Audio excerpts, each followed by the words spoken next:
Media సోదరులకు ప్రత్యేక నమస్కారాలండి. ఈరోజు రాష్ట్ర వ్యాప్తంగా అంగన్వాడీ వర్కర్స్ రోడ్ల మీద పడ్డారంటే దానికి కారణం వైఎస్ఆర్సీపీ ప్రభుత్వం కాదా? ఏ రోజైతే జగన్మోహన్ రెడ్డి గారు ఎలక్షన్లకు ముందు నేనున్నా, నేను విన్నా, నేను చూశాను, మీలో నేను ఉంటాను, మీ తమ్మునిగా భావించండి, మీ మామగా భావించండి అని చెప్పినటువంటి మీరు ఈరోజు మాట తప్పారు. మడమ తిప్పడమే కాకుండా అందరికీ అన్యాయం చేస్తున్నారు. ఏ వర్గం కూడా ఈరోజు ప్రశాంతంగా లేదు. కేవలం మీరు అరచేతుల వైకుంఠం చూపిస్తున్నారు అనడానికి చాలా సాక్ష్యాధారాలు ఉన్నాయి. మేము కోరేది ఒక్కటే, ఈరోజు అంగన్వాడీ వర్కర్స్ అన్ని రకాలుగా వాళ్ళు అణిచివేతకు గురవుతున్నారు. వారికి సుప్రీంకోర్టు డైరెక్షన్ ఉంది. ఆ డైరెక్షన్ ప్రకారం కనీస వేతనం 26,000 రూపాయలు నెలకు మీరు ఇవ్వలేరా? వాళ్ళకు ఉద్యోగ భద్రత లేదు, పెన్షన్ సౌకర్యం లేదు. వాళ్ళకు ఒకవేళ ఏదన్నా అయితే కారుణ్య నియామకం వాళ్ళ పిల్లలకే ఇవ్వాలి.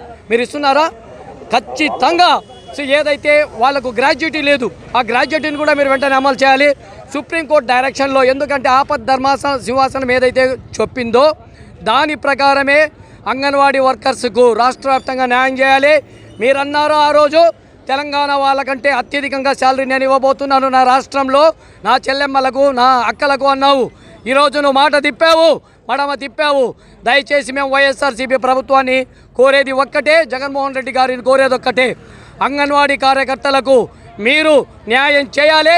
ఉద్యోగులకు చట్టభద్రత కల్పించాలి, వాళ్ళకు పెన్షన్ సౌకర్యం కల్పించాలి, కారుణ్య నియామకాలలో వాళ్ళ కుటుంబానికి విలువ ఇవ్వాలి. ఏదన్నా చనిపోతే 10 లక్షలు వాళ్ళకి ఎక్స్గ్రేషియా ఇవ్వాలి.